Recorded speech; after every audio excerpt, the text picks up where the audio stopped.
Students Against Israeli Apartheid Youth Team, and we're really happy to be hosting Ben White today, as well as all of you here.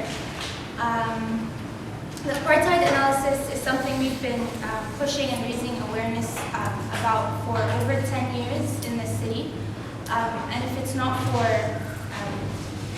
the fearless voice, the bold voice of Ben White and others like him, it would have been much harder for us to do our work. So thank you. It's an extremely accurate and effective analysis. So we're happy that you're here to learn more about it, and I'm happy to learn more about it as well.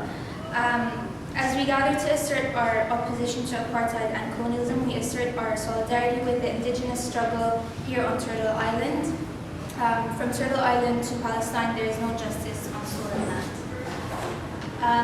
We want to make a few announcements. We have sign-up sheets if you're interested in being more involved with Students Against Israeli Apartheid and SJP.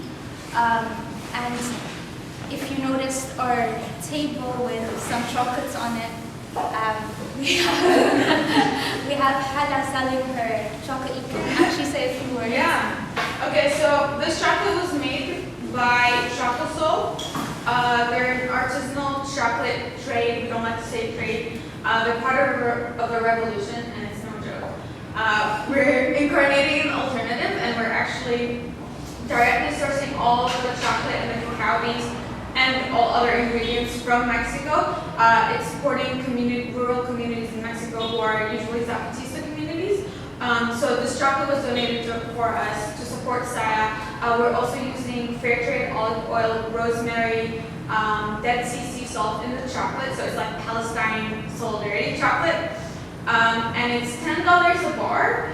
All the money is going to go toward helping us organize Israeli Apartheid Week. We'd love your support, and it's delicious. It's so good for you. It actually thins out your blood. It has all the antioxidants that you need, and it helps blood flow, and you'll love it, trust me. So come to me for a taste, or if you want to buy one, and yeah. Thank you. It's really good. If you haven't tasted it, I think she's giving out samples, but you can have like a whole bar. It's all more delicious. Just because we have had some bad luck in the past with our audience numbers and disruption, we just need to outline our policy. We have a 3-strike rule policy, and basically, if you'll be given 2 warnings if you're disruptive, and if you don't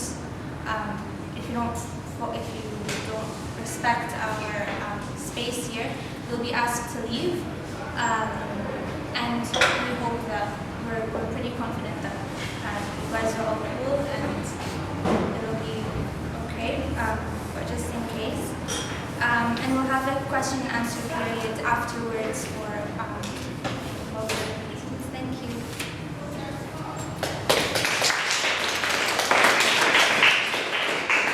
So I'm going to introduce Ben White. Ben White is a writer, researcher, and freelance journalist. He's the author of Israel, Apartheid, A Beginner's Guide, and Palestinians in Israel, Segregation, Discrimination and Democracy. His work has been praised by Desmond Tutu, Ali Abu Nima, Ilan Pape, and among others. Al Jazeera, The Guardian, New Statesman, Christian Science Monitor, and many others have published his articles. And without further ado, I'll introduce Ben White.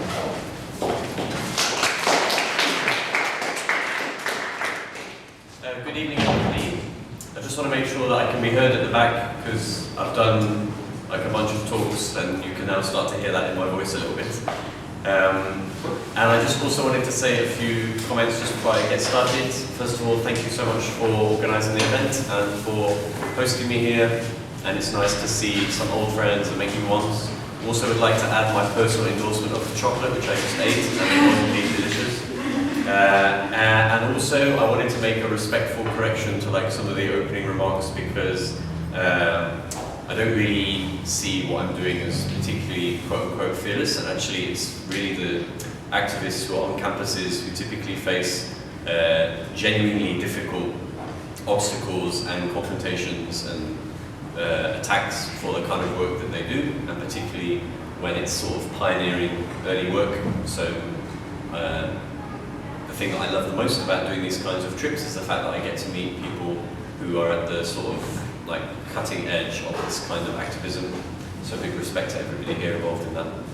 And the other thing I wanted to mention was that if anybody wants a copy of the PowerPoint, the last slide has got my website, and so you can just send me like a message on the contact form, and I'll be happy to email it to you.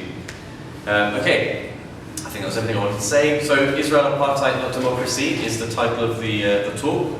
I've got a little pointer which I think is really cool. This is how I'm going to break down the talk, the structure of the talk. So first of all, I'm just going to say a few remarks, not many, about the apartheid framework, maybe just to sort of bring it up to date a little bit in terms of how people are thinking about it. Secondly, I'm going to unpack the quote-unquote Jewish and democratic definition that the State of Israel gives to itself, and hopefully open up some of the tensions about that definition.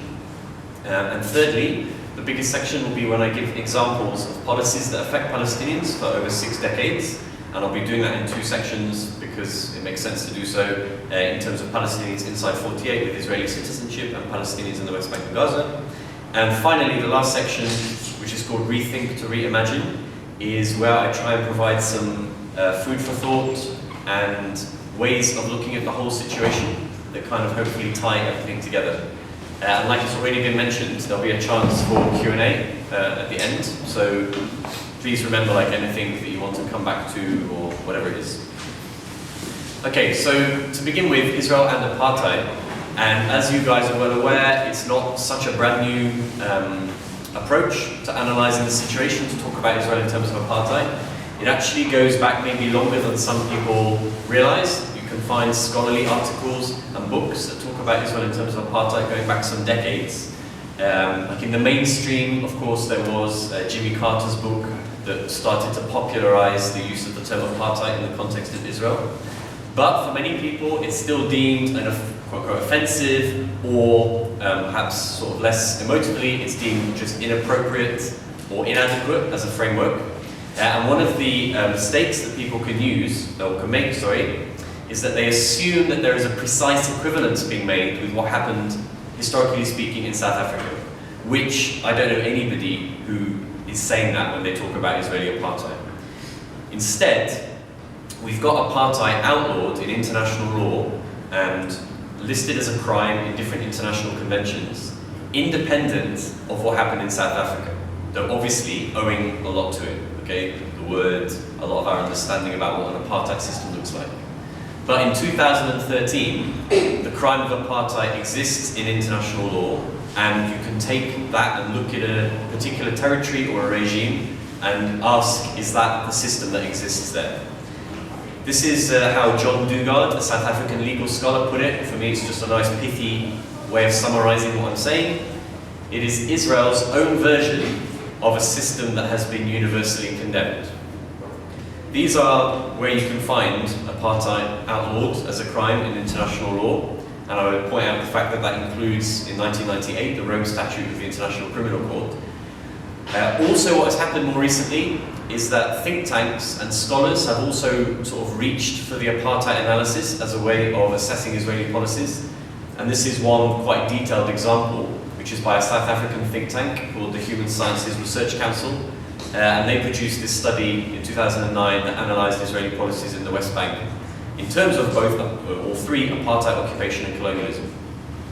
Now there's one other document that I wanted to mention in the context of the Israeli apartheid framework, and it's not actually a very well-known or well-read document yet, but if you have any sort of passing interest in Palestine-Israel, I very much recommend that you look this up. It's by the UN Committee on the Elimination of Racial Discrimination, and that committee periodically reviews every state that is a signatory to that convention, which amusingly enough Israel is. And in its review of the State of Israel's policies, which was last March, the language that the committee used was unprecedented in terms of its harshness. And here's a sample of the kind of language that the committee used. They talked about, quote, segregation between Jewish and non-Jewish communities, and a lack of, quote, equal access to land and property inside the pre-67 borders, okay, which is a pretty big sort of move for the UN Committee to make in terms of describing policies that are inside so-called democratic Israel. And then when it looked at the West Bank, the committee talked about a regime of de facto segregation severe enough to prompt a reminder of the prohibition of apartheid. And that is actually the first time that the UN Committee on the Elimination of Racial Discrimination has used the term apartheid or felt the need to sort of censure a state for apartheid policies since the time of South Africa. So that's just a few remarks by way of sort of setting up the scene in terms of how people are increasingly reaching for an apartheid framework for looking at Israeli policies. And secondly, I want to unpack a little bit of this Jewish and democratic definition which the State of Israel gives itself. Now, the starting point for understanding the problems with the Jewish and democratic definition is the starting point for understanding a lot of stuff that has happened for the last 60 years. And that is the ethnic cleansing of Palestine that took place in 1948, what the Palestinians refer to as Nakba, or catastrophe. And with the establishment of the State of Israel, up to around 90% of all the Palestinians who would have been inside what had become Israel were expelled and prevented from returning home. And it's impossible to understand the contradiction in Israel as being both a Jewish and democratic state without that foundational element and without that basis of understanding that that is how the State of Israel was established. Now, after the ethnic cleansing, of the physical act of ethnic cleansing, the State of Israel passed these three laws in the couple of years after the state's establishment. The absentee property law, the law of return, and the citizenship law. And what those three laws did was effectively legislate for an ethnocracy, not a democracy. Those three laws were setting the boundaries of inclusion and exclusion. Because what they were doing, individually and together, was the following. On the one hand, the absentee property law was saying that all the land of the expelled Palestinian refugees is now the property of the new state. Secondly, the law of return is saying that any Jew around the world can move to Israel and become a citizen, working with the citizenship law, which also stripped Palestinians who had been expelled of their right to citizenship in the new state. So those three laws altogether were key in effecting this mass transfer of land from an expelled indigenous population to the new population, and as well of making sure that the refugees would not be returning, so ensuring this Jewish majority. And this is one of the points I wish you would sort of remember or take home. And again, for some people here, maybe this is something you're already aware of, but it's not present within the mainstream approach to this question very rarely. And that is the fact that the only reason why Israel has a Jewish majority today is because of the historic and ongoing act of ethnic cleansing of the Palestinian people. So when Israeli leaders and pro-Israel groups talk about Israel's need or right to defend its Jewish majority, remember that the only reason that majority exists is because of the forced, violent exclusion of the majority of the Palestinian population. Now, Israel doesn't have any formal constitution, and instead it has a series of basic laws which form the framework of they have a quasi-constitutional status, basically. And they define things like the relationship between the parliament, the Knesset, the prime minister, the army, elections, etc., etc. And there's one basic law that I wanted to highlight because of the way in which the fine print of that basic law exposes, again, this tension between the Jewish and democratic definition of the state. And that is Basic Law, Human Dignity and Liberty, which was passed in '92. Now, if you look at the title of that basic law, and if you skim read the text of that basic law, it looks like a kind of progressive law that is defending the rights of all the citizens, that is protecting minorities, etc. But there's one clause, one section of that, Section 8, which sort of throws a spanner in the works. And this is from Section 8. The italics are my emphasis. There shall be no violation of rights under this basic law, except by a law befitting the values of the State of Israel, enacted for a proper purpose, and to an extent no greater than is required. Okay? What are the values of the State of Israel? The values of the State of Israel as a Jewish and democratic state. So in other words, what this does is, this clause, this qualifying clause, it means that the rights of minorities in the state can be trumped when it is deemed necessary to do so in order to protect Israel as a Jewish state.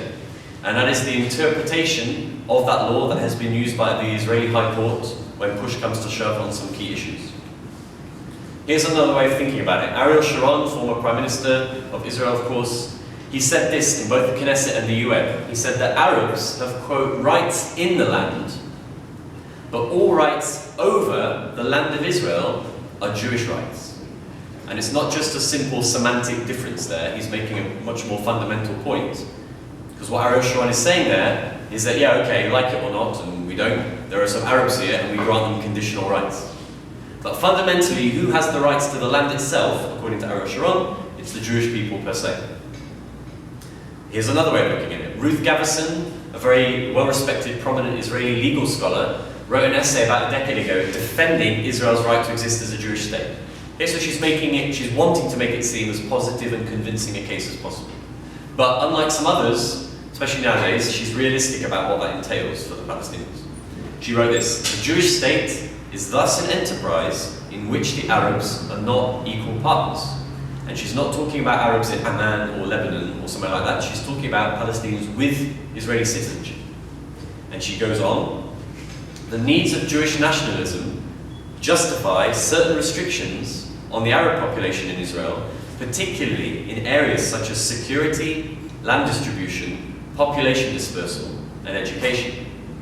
So when some people say, well, you know, it's not so bad for the quote-unquote Israeli Arabs because it's just simply a matter of them not being able to identify emotionally with the flag or the national anthem or something like that. No. Israel's definition as a Jewish state means material, systematic discrimination against non-Jewish citizens. And that's going to be the focus of the next section, where I talk about some examples of what that has meant since 1948 through to today. And like I said, the first bit is going to be looking at Palestinians who've got Israeli citizenship. So remember, these next policies are part of the reality, which is sort of as good as it gets under Israeli apartheid. The relationship between the Palestinian minority, so 1 in 5 of Israeli citizens are Palestinian, the relationship between that minority and the state is defined by the historical acts of land confiscation that took place, not just in 48 onwards. So between 48 and 53, almost every single new Jewish community built, established in that period, was established on the land of expelled Palestinians. By 1950, 2 years after the state's establishment, cooperative settlements, the kibbutzim, the moshavim, the so-called socialist settlements, if you're Jewish, obviously, held 45% of the abandoned or confiscated Palestinian land. And by the mid-70s, so 30 years on, the average Palestinian community inside Israel had lost between 2/3 and 3/4 of that community's land. And you can imagine, you know, the impact that that sort of scale of land transfer has on the community's ability to sort of naturally thrive, economically grow, etc., etc. In addition, 1 in 4 Palestinian citizens of Israel are what are known as present absentees, which is a kind of internally displaced person. And it means that these are Palestinians who were expelled from their villages in 48, but didn't end up the wrong side of the new Israeli border, stayed within what became Israel, gained citizenship, but because they're Palestinian and not Jewish, their lands and homes were still confiscated under the same legislation used to confiscate the land of the expelled refugees. So, for example, a family that I know in Nazareth, the grandmother lived through the Nakba, lived through the ethnic cleansing of 48, and her family home still stands a few minutes drive away, but it's not her family's anymore, a Jewish family lives in it, and the whole community became a Jewish community. That is a picture from 2008, and every year when the State of Israel marks quote-unquote Independence Day, Palestinians mark Nakba Day, to remember the ethnic cleansing. And in this case, you're looking at Palestinians with some Jewish Israelis who are acting in solidarity, marching to the site of a destroyed village, Sufuria, outside of Nazareth. Alongside the land transfer and confiscation, and part of it, have gone strategies that the Israeli government itself has referred to as Judaization strategies. And what that means is that in areas of the state where there are deemed to be too many Palestinians in relation to Jewish citizens, the state pursues policies and strategies designed to change that demographic balance. And that particularly has happened in Naqab in the south, the Negev area, and in the Galilee in the north. And here's an example of what that means, the way the planning system is used to sort of enforce the ethnocratic system. In the late 70s and the early 80s, the Israeli government, working with the Jewish agency, established mitzpim communities, which in Hebrew means lookouts, okay? Militaristic language used in the planning process. These lookout communities on hilltops in the Galilee. And what was the logic behind this sort of housing scheme? In the words of a Jewish agency planner, the goal was to, quote, keep Arab villages from attaining territorial continuity. Like, how is that for a planning policy in a so-called democracy? How about this from the housing minister in 2009? He said it was, quote, a national duty to prevent the spread of Palestinian citizens. Or Ehud Olmert, who was then the mayor of Jerusalem and went on to become the prime minister and also a war criminal, he said this in 1998, it is a matter of concern when the non-Jewish population rises a lot faster than the Jewish population. And you have to bear in mind that these quotes from these leaders, one could have picked many examples. And it wasn't like they were fired or that there was a big controversy the next day. In fact, in the case of these leaders, they're often reaching for this kind of language as a way to get votes. And this is the way that Palestinians routinely find themselves described by politicians, academics, op-ed writers, etc., etc. Another aspect of the apartheid system inside the 48 area is the phenomenon of unrecognized villages. And with that regard, I would also just like to wave these materials around because I recommend people finding them online if you can't find them like physically. These are materials produced by Adala, so I recommend that you look up Adala's website about the case of the Palestinian Bedouin. These unrecognized villages, there's dozens of them, mainly in the Negev, and you have tens of thousands of people living in communities that the state does not officially say exist, which means that they face numerous problems with regards to home demolitions and the inability to connect to basic infrastructure.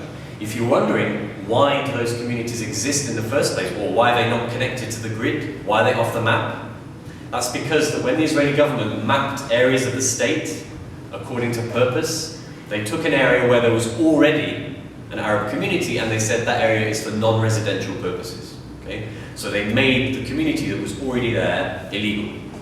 And thus all their problems to do with infrastructure ensued. The reason why those materials have been produced, by the way, is because the unrecognized villages face a new and large-scale threat that is happening right now, which is the Prava plan. And that is currently at the stage of discussion in one of the Knesset committees. And what that means is that under the rubric of quote-unquote developing the Negev for all its citizens, which sounds much nicer than what it really is, 30 to 40,000, it's hard to know the exact number because the names of the villages set to be destroyed has not been published yet. 30 to 40,000 Bedouin Palestinian citizens will be expelled, their villages destroyed, and the population forcibly removed to government-approved shanty towns, which are all at the lowest levels of socio-economic indicators of the state. What is the logic behind this Israeli policy contained within the Prava plan? Well, I will quote Shimon Peres to help me here. Shimon Peres, who for reasons that I don't understand has a reputation as a dove in the West, and he said the following remarks to US officials, not in public, which we know because it came out in WikiLeaks. And he said this in 2005. Israel had, quote, lost land in the Negev to the Bedouin and would need to take steps to relieve the demographic threat. And if you just think about that for a second, Shimon Peres is currently the Israeli president. And he is saying here that the state has lost land to non-Jewish citizens, and that those non-Jewish citizens constitute a threat to the state purely based on their race. That's a picture from Al-Anaqib, which is a village down in the Lokob, and it's become famous, I guess, because of the number of times that it has been demolished and the number of times that its residents have returned to rebuild it. And in a period of about 3.5 years, you're looking at, I think, about 55 times that that village has been destroyed and its residents have returned to rebuild it. So it's become a kind of focus point for Bedouin resistance to the state's Judaization strategies. And when I saw these pictures for the first time, a few years ago, what struck me was that actually it reminded me more of what we've been used to seeing happen in Gaza, or somewhere like Rafah, you know? And actually these are images from inside, like, the pre-67 lines. Two more policies that I wanted to touch upon as examples. Admission committees, very important part of how the ethnocratic structure of the state has functioned, but not many people understand their role or their existence. Admission committees operate in 70% of Israeli towns. And what they do is they filter who can live or who can't live in those communities. So you make an application, and then the criteria by which they assess your application for residency includes social suitability. And you can imagine how that is actually used in practice, right? In the words of Human Rights Watch, admission committees have, quote, notoriously been used to exclude Arabs from living in rural Jewish communities. The role of those committees has now been legislated for over the last few years in 42% of Israeli communities. Okay, 42% of Israeli communities have admission committees by law. And when that law was being passed by the Israeli Knesset, the members of Knesset who were pushing it forward were very clear about their reason for wanting to put it.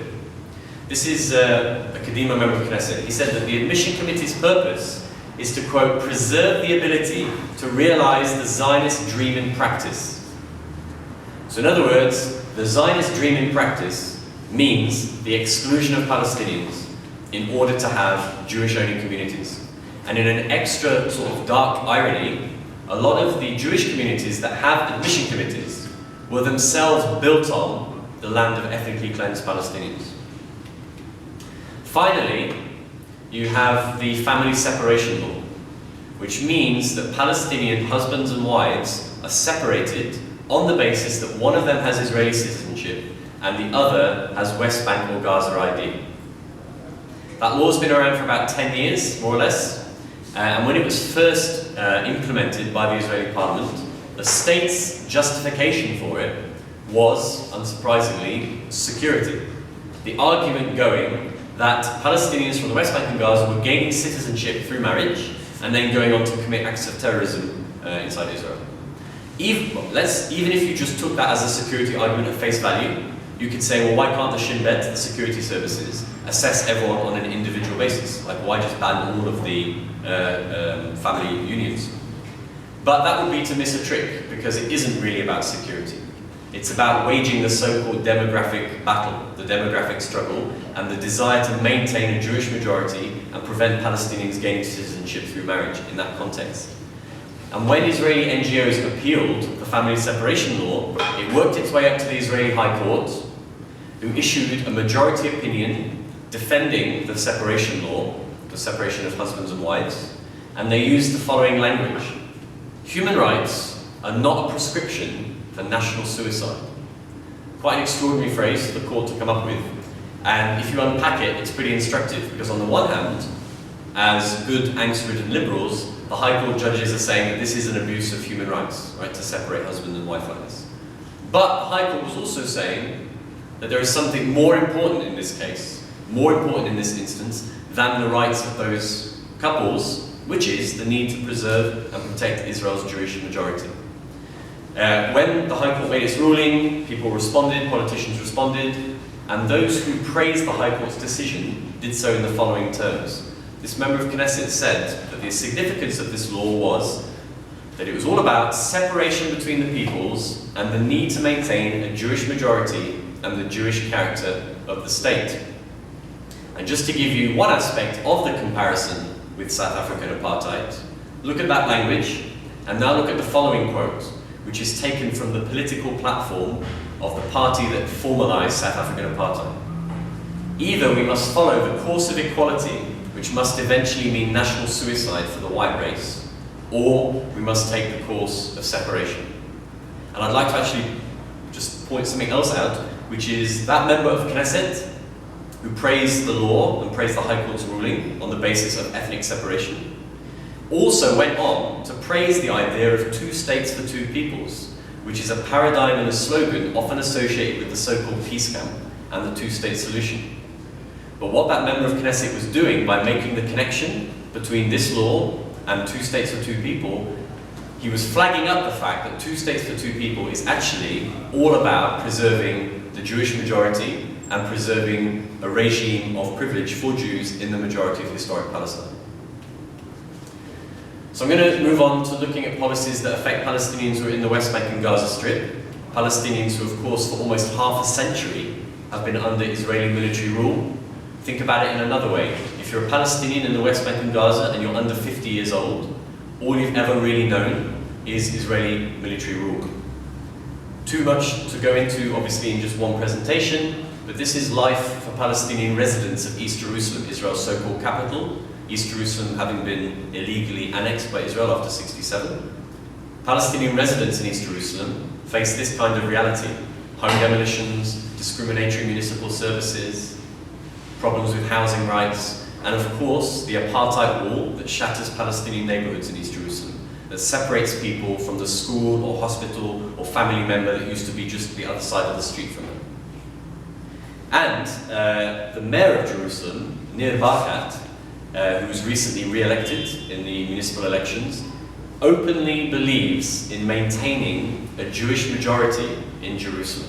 As the mayor of the city, he openly states that there is an ideal ethnic ratio that he needs to maintain within the city. But on the other hand, at least he doesn't smoke crack. So, there's also, on a wider level, 500,000 Israeli citizens who live in West Bank settlements that have been built by Israel since 1967. And I'm going to show you a map in a bit that shows you how much they've been scattered across the West Bank.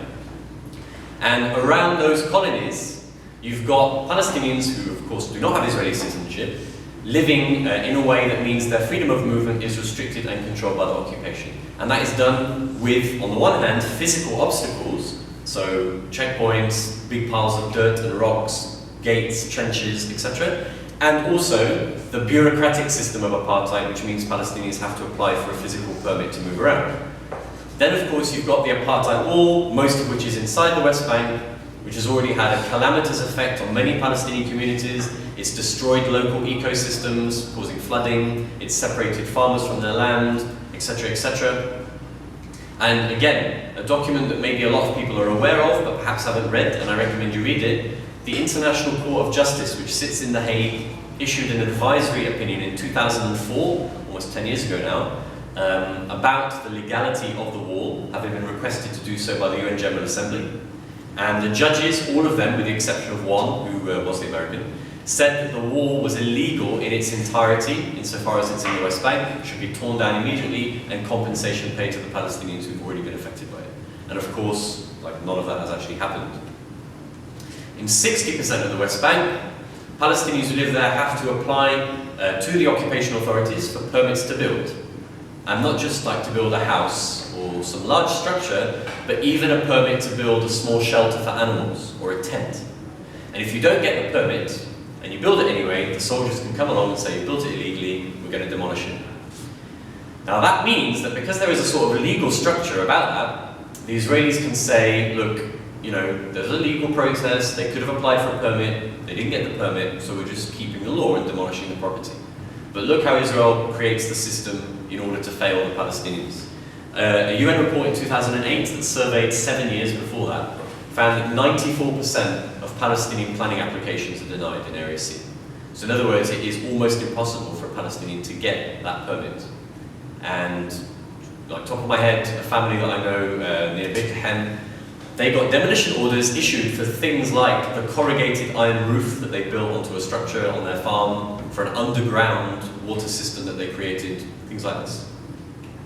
In 2011, Israel destroyed over 600 Palestinian-owned structures in Area C of the West Bank, and that year, the EU observers that they have on the ground used the following language to describe what is happening in the West Bank today. The, quote, forced transfer of the native population. And as a side note, the EU is very good at creating reports and really bad at doing anything about them. Human Rights Watch have used this kind of language. Israel's regime in the West Bank is, quote, a two-tier system where Palestinians face systematic discrimination. One could choose from numerous reports by Palestinian, Israeli and international NGOs and human rights observers who use exactly this kind of language of two-tier system, segregation, systematic discrimination, one law for one group of people, another law for another group of people. It should ring some historical bells. And there's the Gaza Strip, home to 1.8 million Palestinians, the majority of whom are a refugee population. Palestinians in the refugee camps in the Gaza Strip, many of them are a very short distance away from the lands, the ancestral lands that their families were expelled from in 1948. Of course, the Gaza Strip is fenced in and blockaded. The restrictions from the Israeli side on the Gaza Strip go back to the early 1990s, but have been obviously much harsher in recent times. And just to give you an example of just how disingenuous the Israeli security excuse can be when it comes to their policies for Gaza. Take a look at this. Today, as we meet here today, almost all exports from the Gaza Strip to the West Bank are banned. Until today, Israel prevents almost all exports from the Gaza Strip going to the West Bank, which is its natural market, of course, in the name of a separation policy. Even the Israeli officials feel a little bit reluctant to pretend that there is a security justification for preventing an armchair made in Gaza City being sold in Nablus. The ban on commercial exports from the Gaza Strip to the West Bank is about economically punishing Palestinians in the Gaza Strip, and it is about enforcing this separation between the two territories. And as part of that, Palestinian students from the Gaza Strip are banned from studying in West Bank universities. And of course, the Gaza Strip is also where Israeli apartheid is at its most brutal and criminal and bloody, where Palestinians are massacred by Israeli forces with impunity, where war crimes take place without any accountability. And of course, we're meeting here about a year on from the last large-scale assault by the Israeli military on the fenced-in majority refugee population of the Gaza Strip that killed dozens of Palestinian men, women and children and destroyed dozens of Palestinian homes. Okay, so just going through a sequence of maps here that were produced by the UN. Can you see all fine, like the detail reasonably well enough? This is a series of maps that is going to show you the different means and methods that Israel has used to colonize the West Bank over the decades, right? And this first one here is just showing you the settlements themselves. Okay, so that you can see, I don't know what color, like it's burgundy or purple or something, like all those dots that are all across the West Bank are the built-up settlements. Okay, just the settlements themselves. Now as you watch, there's going to be a little bit of red added, which is quite small, so if you can see it, a little bit of red was added to the map. That is land that is taken up by the unauthorized settler outposts. Okay, settlements so illegal, even the Israeli government thinks they're illegal. The next bit of red is land that is restricted to Palestinians because it is reserved for the agricultural use of the settlers. The next area of red, which is obviously quite a large portion, is restricted to Palestinians because the Israeli army reserves it as an area for it to train and conduct exercises in. The next area of red is restricted to Palestinians because it is designated a nature reserve, so also the occupation is very environmentally friendly. The next area of red, you might be able to guess, is the other side of the apartheid wall, okay, land that's the wrong side of the wall. And the final map, showing all these crisscrossing lines, it's the road network that links all of the other stuff up, which of course is Israeli controlled too. So when you put all of those different pieces together, that's what you've got left in terms of how Israel has systematically colonized the West Bank to create these little pockets, these little reservations and enclaves, within which Palestinians are able to sort of have a problematic limited autonomy. And the goal clearly has been to make sure that it is impossible for an independent Palestinian entity to emerge in this area, as well as to colonize and benefit from the land and natural resources that lie in the West Bank. And this is just two maps from the area of Jerusalem and around it. Like right in the middle, you've got the old city, okay, and then you've got this dotted and dashed line, which is the municipal border that Israel unilaterally expanded after '67. And again, you can see like the purple-brown blobs that go around, which are the Israeli settlements. Now that is a map from 1987. And watch what happens to the settlements around Jerusalem from 1987 to 2005. That's what happened around Jerusalem. Settlements that already existed grew a lot, and some settlements that weren't even there to begin with were created. The colonization of that area around Jerusalem, from Israel's point of view, has been designed to make sure that Jerusalem will be always cut off from the rest of the West Bank. Okay, so I'm coming to the last section of the talk, which is called Rethink to Reimagine. And this is just the section I'm hoping to provide some thoughts and ideas that kind of link all this together, and is hopefully useful for ways to approach the whole situation, especially going forward. So my first point I want to talk about is the invisible green line. Now, in case there's people here who don't know what the green line is, it's the name given to the so-called border between territory that Israel controlled before and after 1967. And when I say that the green line is invisible, I mean it in two ways. Number one, the green line is invisible in the sense that Israeli colonization policies in '67 have so effectively incorporated aspects, chunks of the West Bank into the fabric of the state, that a large portion of the green line is a practical irrelevancy. Okay? If you're an Israeli citizen, you might live in Ariel colony and work in Tel Aviv. The green line does not exist for you in that sense. But there is also a second reason for why I'm pointing that the green line is invisible. And for me, that's a more important reason, potentially, particularly conceptually as well as practically. The green line is invisible in the sense that Israeli policies towards Palestinians are the same in terms of their priority and focus and goals on both sides of the so-called green line. That means that Israeli priorities in Haifa, the Negev, the Galilee, Salon and Sheikh Jarrah in Jerusalem, the Jordan Valley, the southern Hebron Hills, all of these areas, from the river to the sea that the Israeli state controls, the policies towards the Palestinians have the same goal in mind. Different legal mechanisms are used to enforce them, but the same goal. Maintain a regime of privilege and domination for one group at the expense of another group. These are the words of Oren Yiftachel, an Israeli professor. He wrote this in an essay a few years ago. He put this: the colonized West Bank, the besieged Gaza Strip, and Israel proper, each with its own official set of rules, are merging into one regime system, ultimately controlled by the Jewish state.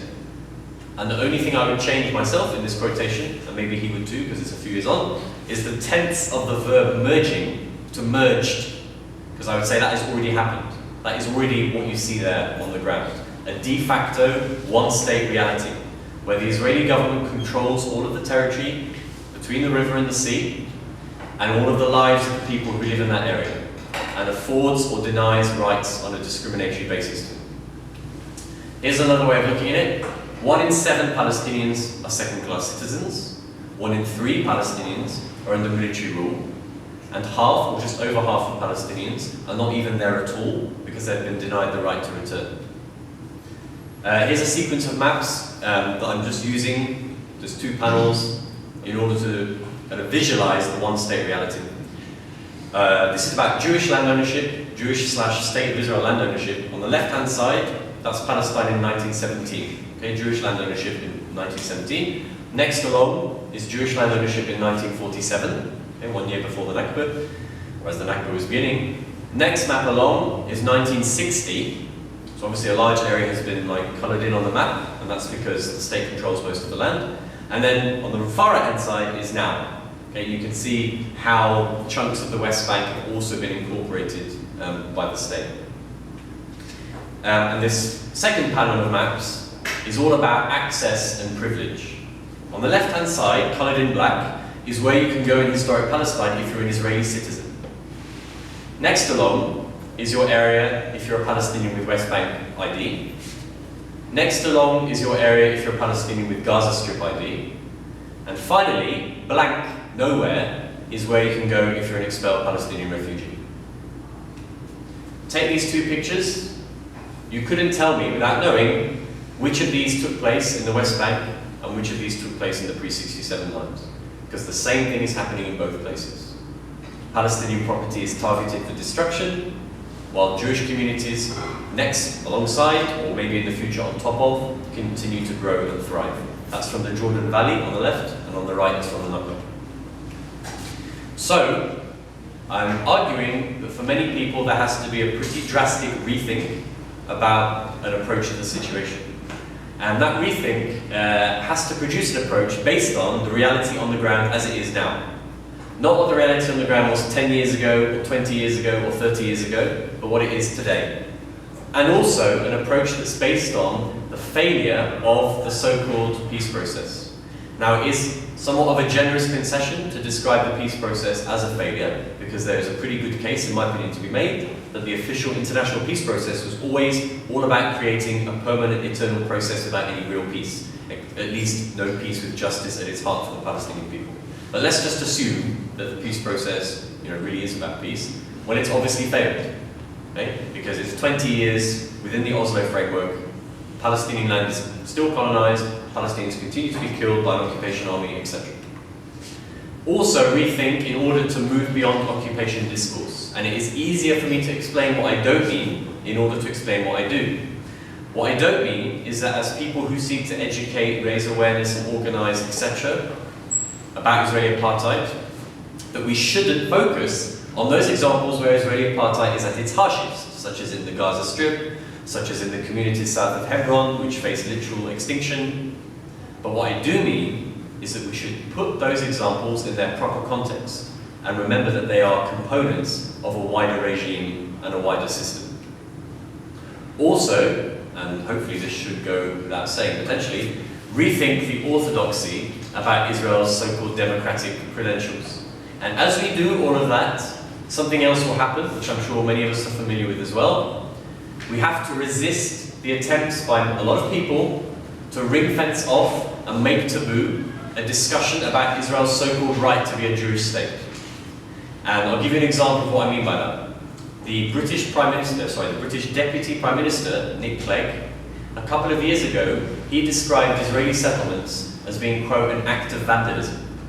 Quite strong language. I'm sure all of your elected representatives frequently describe Israeli settlements in such terms.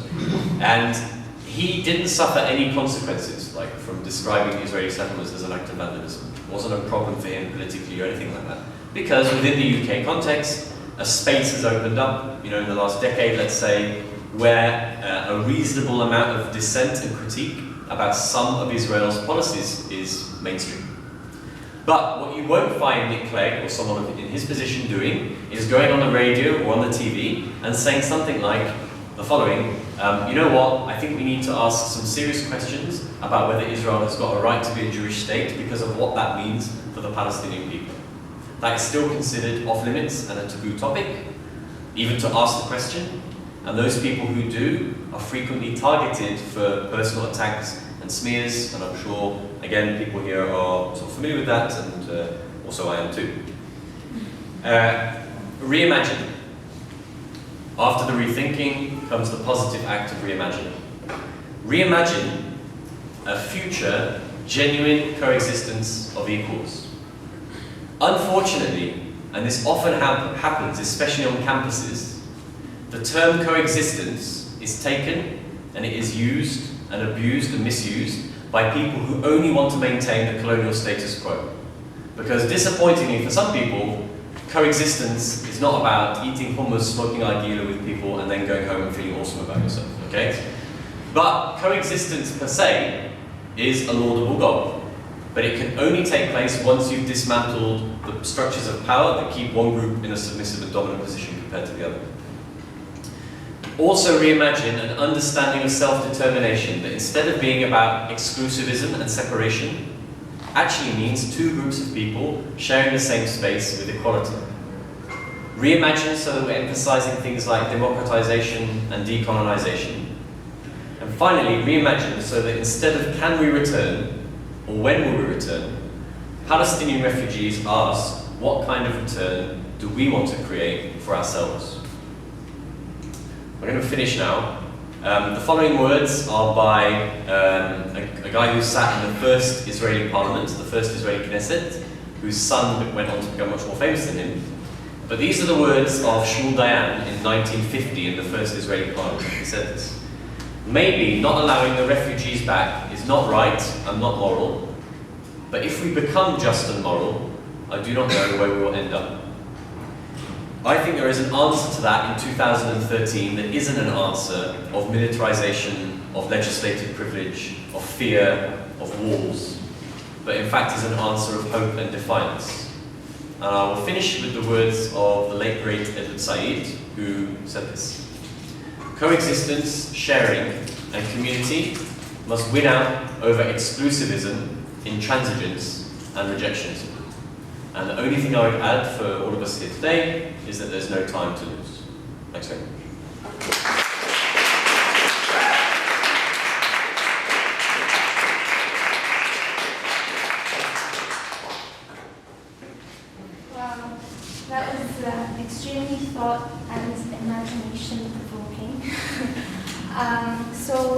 take questions from the floor. Questions from the floor. We'll take, if there are 2 minutes, at first we'll take one at a time, and then we'll take 3 at a time. Just to go over, you all have, don't extend your questions for over more than 1 minute, because we want to leave space for everyone to speak. Yes? Should I start? Yes. So thank you very much for this. That was great, very informative. Just want to know your opinion. Why do you think this injustice has been happening to Palestinians for so long, and why it didn't change, like compared to what happened to South Africa, the apartheid there, or any injustice that happened in any other parts of the world? Why do you think this situation is persistent to this day? And what can be done about it? Seriously, like basically I can rethink, I can reimagine, but I'm just wondering what is practical? Okay, quite a big question, obviously. Why hasn't it changed, and comparing it to some other situations that did?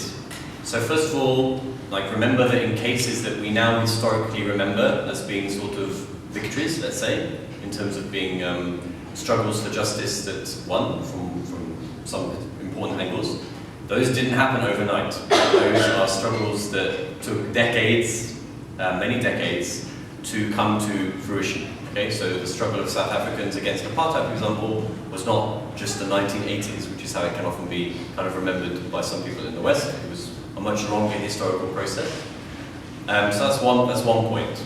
Secondly, though, the case of Israel and the colonization of Palestine has got some specific factors, of course, and that relates to imperial policies within the Middle East in general. First, of course, first of all by Britain primarily, and then secondly, particularly by the US. Okay, so in that context, you're looking at a situation that is not equivalent to, say, South Africa. Okay, there were also imperial interests in the area of Southern Africa, but not to the same extent or maybe significance as there are in the Middle East, related to natural resources and trade routes, etc. Also, in the case of Israel, you have got organized pro-Israel lobby groups in a way that didn't exist with South Africa, and that are able to apply pressure to political representatives, etc. So you have a mixture of sort of imperial, economic, and lobby group interests that are a powerful combination in terms of maintaining the status quo and in terms of preventing governments from sort of taking a different position. So does that mean that we should lose hope that that's always going to be the situation? Like, I don't see how that's going to change at any time. Okay, so that's a useful segue into what can we do about it. And I would say that sort of my first response to the what can we do about it question for a lot of us here, maybe all of us, is participation in and involvement in solidarity activities such as BDS, such as boycott and divestment strategies, which I know are present and sort of active issues in the Toronto context and in many places in Canada too. BDS, again, in case people are just sort of thinking what on earth are the 3 letters that I'm talking about, boycott, divestment and sanctions, being a campaign that was called for by Palestinian civil society in 2005. Many Palestinian groups who live the direct voice of the colonized, asking for solidarity from people around the world, using strategies and tactics that shouldn't be that mysterious, because they are strategies and tactics that have been deployed by many groups for many different struggles. And I'm sure a lot of people here today are already familiar with the idea of boycott from different situations. You might boycott a particular clothes manufacturer because of the methods used to source the material or manufacture the product, etc. So there shouldn't be a big mystery about a strategy like BDS. So that is one very important response from people outside of Palestine. But the general sort of answer to how things will change fundamentally, to my mind, incorporates Palestinian resistance, and within that you have to acknowledge the need for quite dramatic changes in terms of the Palestinian body politic and representation issues. Secondly, also the region and how the region changes will also be highly significant for the question of Palestine itself, which is a very difficult one to predict at the moment. And thirdly, the international factor. and the role of people who create awareness and lobby for change on the basis of the Palestinians' rights in different, in different countries. And although it can seem potentially depressing in North America in terms of the political scene, you see other changes that take place in Europe that are more positive, like still a long way to go, but are more positive. And the EU, for example, like the USA often gets the attention, right, as being Israel's biggest ally and funder, etc. But the EU as a body does a lot to support and protect Israeli apartheid, and conversely also has the potential to make a big difference in a positive way. Because, for example, the EU trade agreement with Israel contains a clause within it that demands that human rights are respected by the state party. Right? It's obviously a joke. Tomorrow, on that basis, they could rip up the trade deal. Now, obviously, they don't want to do that at the moment, but within the EU framework, for example, there are many important seeds of potentially like big pressure. So, yeah, I would say that you're looking at continued Palestinian samud and resistance, the regional change, and the international pressure, and speaking like for us, obviously, strategies like BDS are important. Are you seeing a different trend? Like, do you think that there is a positive change that is happening in the past few years, like with social media, BDS, like Center for Justice for Palestine? All these initiatives, do you think they are making a difference compared to, like, say, 10 years ago? Yeah, 100%. Definitely a big difference. I mean, one of the differences with social media and sort of the internet in general is that the mainstream media lost its monopoly on information, which affects a lot of issues, obviously, not just Palestine, and the ability for people to get first-hand sort of glimpses and testimony, especially from Palestinians themselves, who are able to sort of bypass the traditional avenues of information control. So that's a big difference. And for sure, like the campuses have seen a big change in discourse and progress with regards to Palestine, which the Zionists know, of course, and that's why there is also a lot of like backlash against that. But yeah, those are signs of change that obviously should be welcomed, at the same time as recognizing the limited extent to which they've come so far. Yes, and the back. Hi, thank you. The talk was terrific. We can all imagine, I'm sure, a certain future, but I think it's probably quite different to what Benjamin Netanyahu imagines.